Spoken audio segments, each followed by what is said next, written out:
All right, The rolling here, guys. the bombing stressed me out too much. If I had coffee with that, it messed me up. That was not good. All right, stand by. Here we go.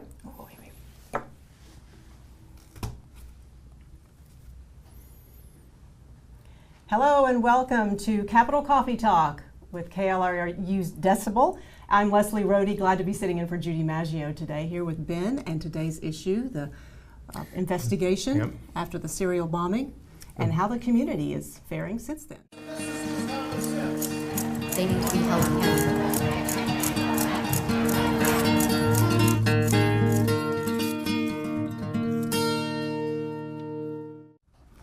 Glad you could be with us today for another session of Capitol Coffee Talk, where we have a lot to talk about today. Yeah, it's been a very interesting.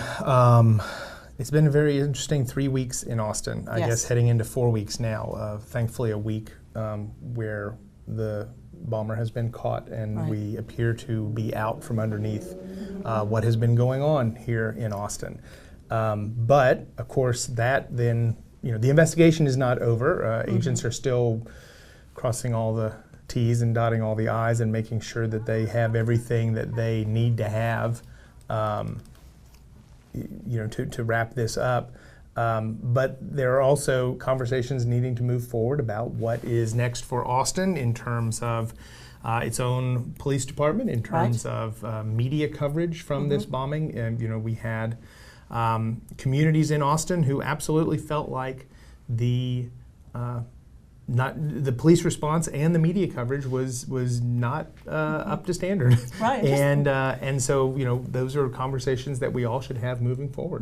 What went right, what went wrong, and how the community's relationship with the city and the media itself is really has been since then. We're not trying to be secretive. The community we're talking about is East Austin, where the first 3 bombings took place. The 2 people who died were both lived on the east side of town. That is, of course, if you're not from Austin, if you're watching us from another part of the country, that is a place where the communities of color have traditionally lived in Austin. And I shouldn't just say traditionally lived. Based on zoning from the early 1900s, I believe, they were forced to live in that section of Austin. So, so it's definitely a it's an ongoing conversation about what how Austin relates to that side of town, and how this bombing has raised additional reminders of the problems that the city has had with that. Well, we're happy to have somebody with us here this morning to kind of, or this afternoon rather, to talk a little bit about this. Kristina Brown from Counterbalance, ATX, co-founder of that organization. Glad you're able to come and help us sort of sort all this out. Yeah. Tell us a little bit about what Counterbalance is first, so that if anybody's watching and really doesn't know what Counterbalance is, what your mission is. Yeah, so Counterbalance is a local nonprofit. We're a 501c3. And we really aim to improve the quality of life for people of the global majority, specifically women, self-identified women, and impoverished people. And we do that from the perspective of Black women. The other co-founder is also a Black woman, so we really lead from that perspective. We do that on a policy level, both local and state, and then through community-based programming and events. So that's a little bit about what we do. Tell us, just from your view right now, we're almost a week after this, the bombing fear, the scare has somewhat ended. We know there are no more bombs out there right now, at least that's what the police chief has told us. How's the community faring? How's your community faring now? So, I mean, it's really hard to speak from the perspective of awe, but based on our experience, who we engage with, our audience, there's quite a bit of concern. It's been in waves, of course. Really, after the second bombing is when I feel like everybody was on, eggshells. It was a particularly difficult time because South by was happening.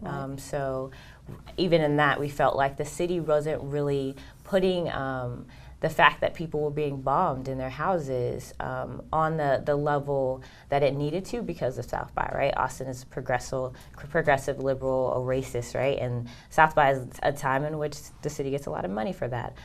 So really pinpointing the fact that Black and brown people were being bombed was probably not on the small list of to-dos. But after that, even now after the bomber has been caught, a lot of community members are concerned and quite frankly outraged in which the media has portrayed the situation and also the city officials have. We had an incident obviously with Draylon being called a monkey in the narration of one segment, but also... And this is the closed captioning yes, on a local television station. Yes, so that was a third party. It was not that actual station, but even in that, people felt like there was more to be done. Right. Yeah.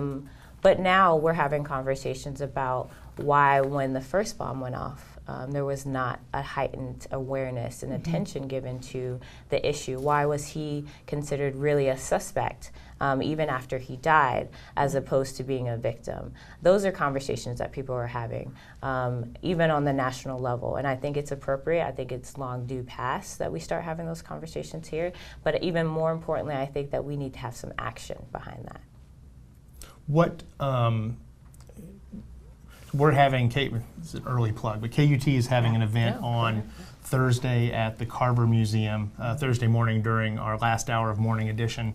If you can't make it, you can listen to it on KUT from 9 to 10 Thursday morning.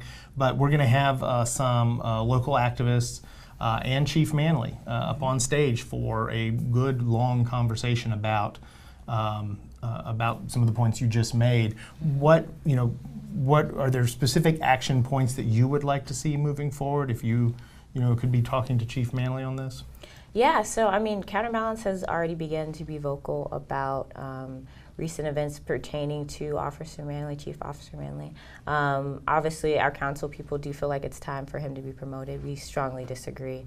This is not the first time Officer Manley has had to apologize for either rushing to call something what it wasn't in the incident with Lorge Paris when he was shot unarmed. At first they said he had a gun and that he shot at his officers, but then they had to come back and apologize for that.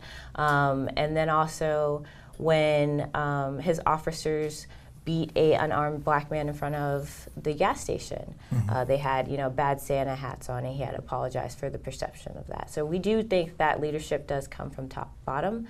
Our chief, whoever it is going to be, has to provide a new image for APD, but also a different culture. We think that is the duty of the chief. And we do think that Austin citizens, particularly Black and brown, who are most impacted by policing here, should be able to weigh in on him getting promoted or not.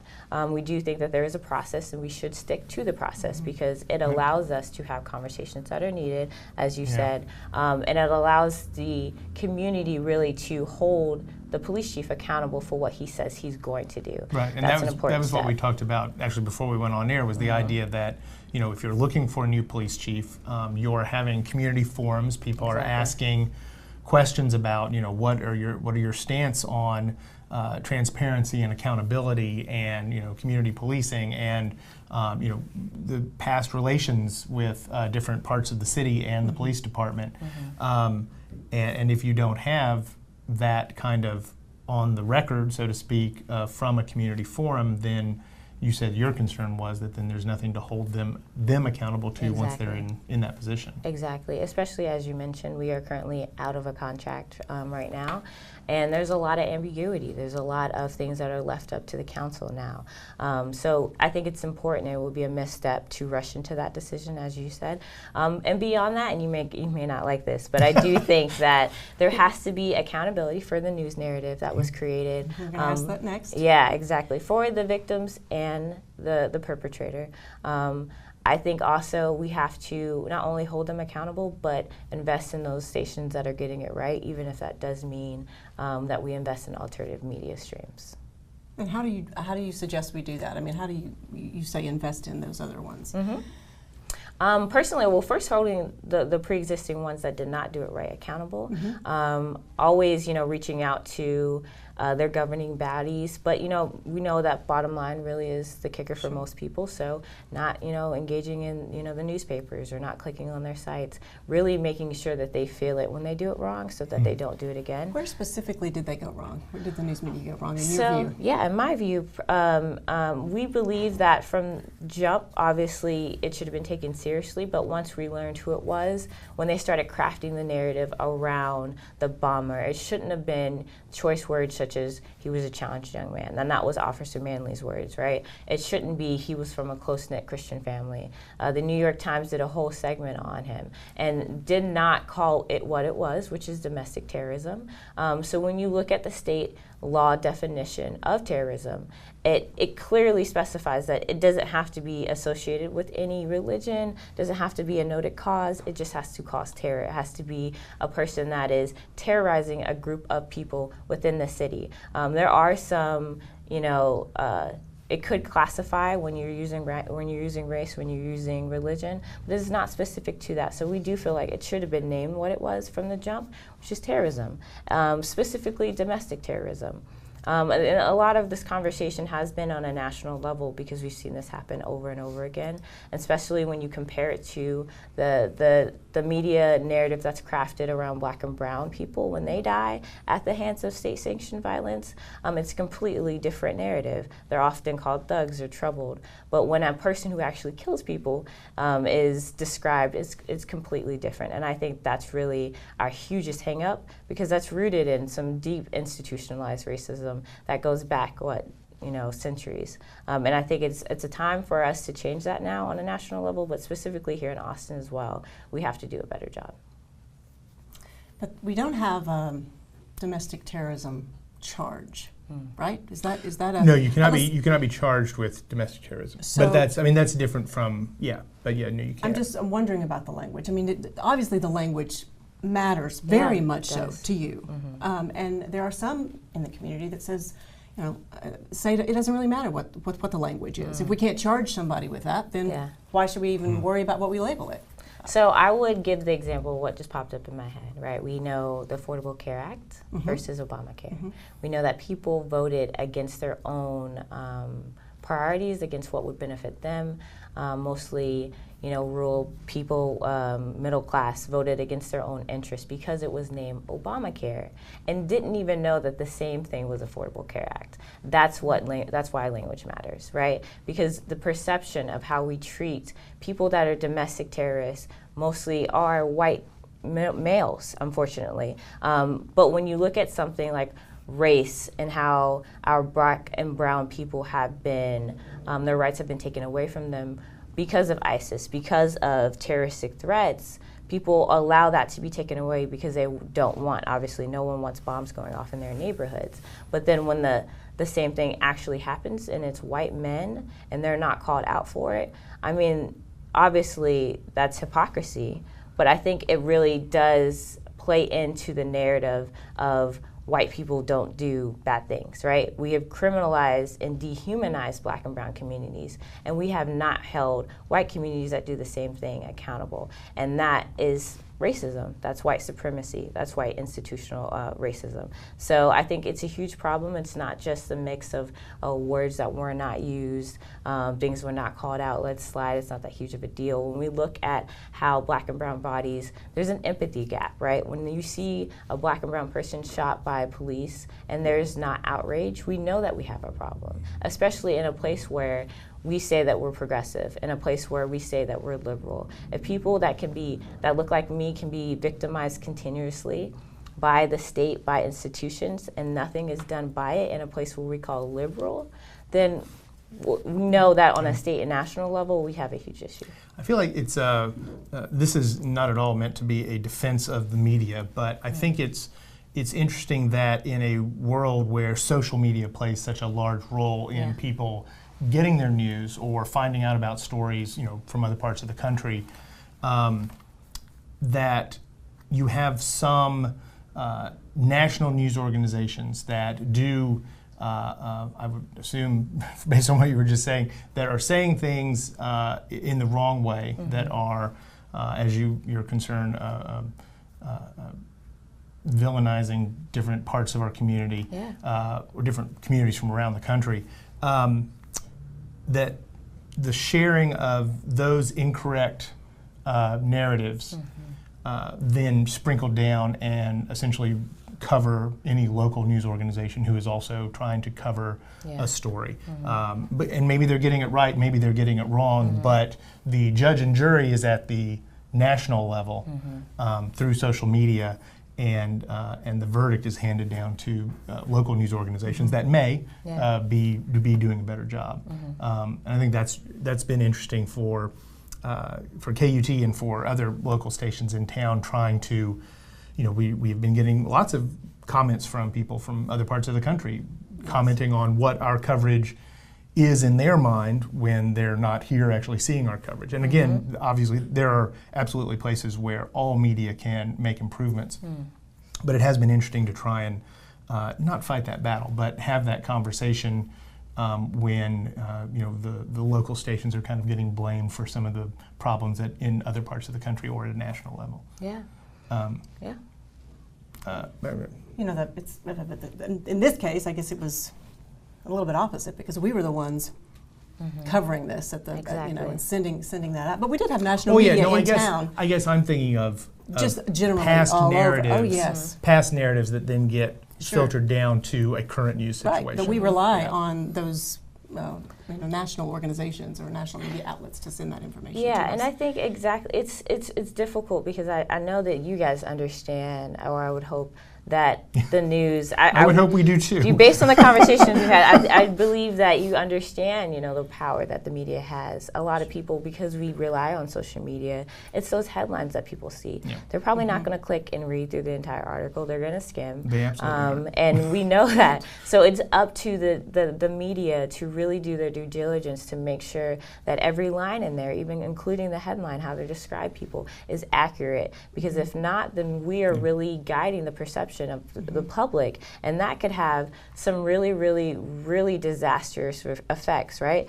People who lose their families to police brutality, for instance, right? They not only have to deal with that trauma, there's reading those papers, they have to be in a community in which there may be a different perception of their child who lost their life, right? Than actually was. Most times they do civil litigation after. That could impact the case, right? So it goes beyond just the person who may not, understand something or is reading this paper and they're gonna, go back and we're gonna have a conversation about it. Most times that does not happen. Most times it's really that second, we have a second. First impressions are so meaningful for that reason. And the news is that. It's our first impression to not only people in Texas, but also the nation. And if they're seeing that, hey, this is how Austin decides to do business, that's a problem. And I think we're going to have a perception issue on our hands if we don't really tackle these deep-rooted issues with not, zoning, racial issues, economic issues here in Austin.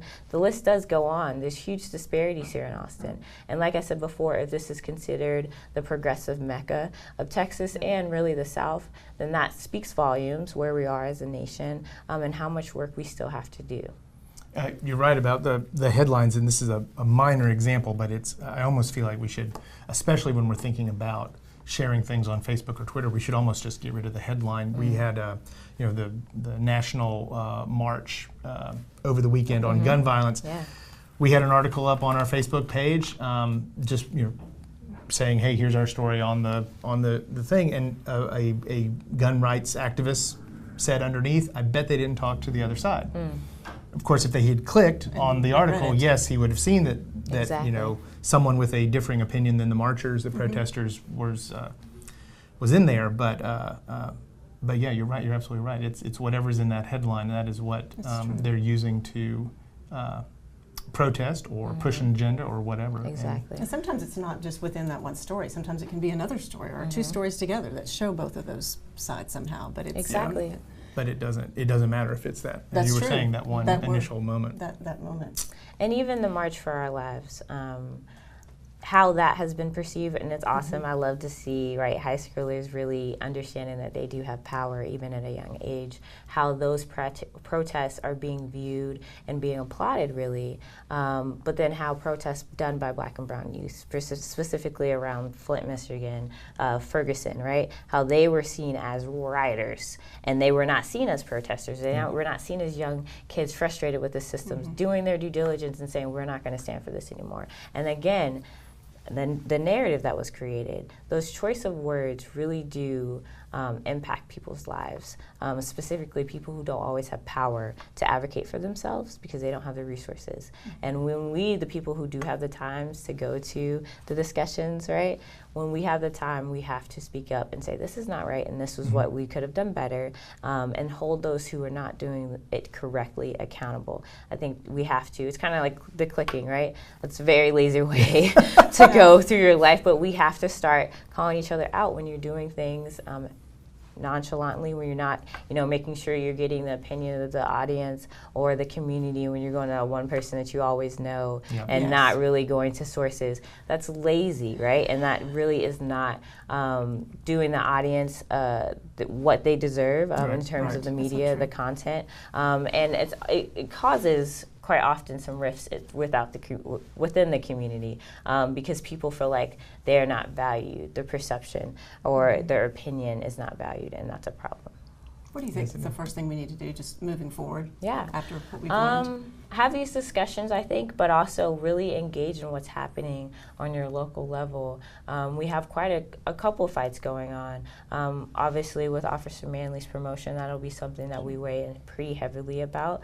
But, there are schools on the east side that are trying to be closed. Norman Elementary was just voted to not be closed, but there's another school in East Austin that's closing. There's stuff that's happening on our local level that we have the power, the advocacy to weigh in on, and we really need people to become engaged, not just be the clicker on the article, but we also need you to get out in the streets, voice your opinion, go to these meetings, because this is where perceptions can be heard, opinions can be heard, and we can shift the narrative. It's our responsibility to do that, is to shift the narrative. Are y'all focusing on Code Next much?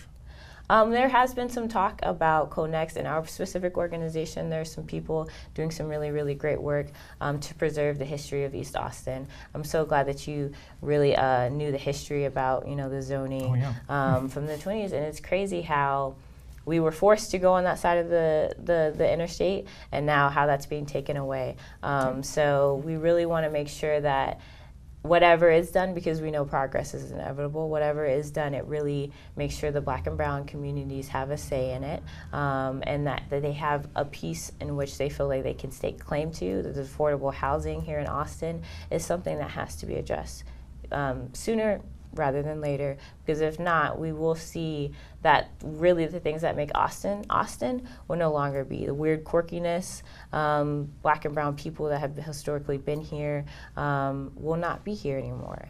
So I think that's something that we have to do, and I really would advocate that people become involved on the local level, because a lot of things can happen on the local level. And I don't want to get this statistic wrong based on our conversation about being very specific with our words, but I believe that Austin is, let me make it a little bit generic. I believe Austin is one of the largest cities in the country that is losing its African American population. Yeah, we at like one the only time, one. All the others are growing. Yeah, I saw that study. At one time, we were one of the only, if not the only, growing city that was. We were growing, but we had a decreasing population of Black people. And I actually just saw, you know how they rank cities? Right. They said that Austin is one of the highest places that people want to move to, because again, that perception of Austin, it's the liberal progressive Mecca. You can come in, you can be yourself. Low unemployment, you can find a job. You can eat gluten-free stuff, and right, all the things. The tech city, you don't have to have a 9-to-5.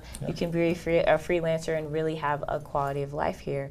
But we also are a place where we have a lot of police brutality here. We also are socially and economically disenfranchised Black and brown communities. We have health disparities out the wazoo for the Black and brown communities that are only, 9-4% of the population. Things like that. Our jailing disparities are crazy. Black people spend 2 weeks longer in jail than white people on the same offense in Travis County. things like that. Number. Yeah. It's a tough number. Things like that. We have to draw attention to that because we won't be what we say that we are until we do. Well, you have a discussion coming up that Yes, and you'll be in the audience. will be Yeah, okay. I will be there Thursday. Maybe you could be on the stage on the panel. That would be awesome. So put me on a panel. I'm all about it. Thank you so much. No, Thanks thank a lot, you. We Kristina, appreciate it. This was awesome. for coming by. Of Do you want to course. plug your event one more time? And Yeah, just Yeah. in case Tell people. you missed it, so you can go to KUT.org and there's an RSVP box in the right-hand side of the page there. It's at the Carver Museum. We're going to be in the Carver Theater for the live broadcast of Morning Edition from 9 o'clock to 10 o'clock. Please do RSVP. There's only about 130 seats. So if you just show up on a whim, we may not have a seat for you. So we really would appreciate that you RSVP ahead of time. And But it is really this Thursday quickly, morning. Yes, ma'am. I'm sorry. We also do know that, there were 3 families that were impacted by the Austin bombing. There are still GoFundMe's Oh, right, out there. yes. I'm We glad you can still mentioned that. fundraise for them. I checked the numbers earlier, and I mean, they're 90 Yeah. up to, I guess Draylen had about over 135,000. Yes, yes. And we know that obviously that money's not going to, bring their son back. Sure. But we know that it helps, and we cannot overstate the need for those families to be provided for, because his mother actually was in critical condition for a very long time as a result of the bomb. So anything that we can do for those families, you can find all the links on our page. Counterbalance says we're on all social media and we have a website. But And please is it support counterbalanceatx.org? Yes, or? counterbalanceatx.org. We're on Facebook. That's the easiest way to get to us. But please invest in those families because they need our support. And we'll try to put those links too on the comments you. under Yeah. this. I think that'd be an easy and fast place to get it. Thank you so much, Yeah, of Thank you very Kristina, and thank you for putting up with me as Judy's fill-in today. She'll be back eventually. Well, yes, she will. Just when I'm getting used to There it. you go. Anyway, I appreciate everyone watching, and we hope you have a wonderful afternoon.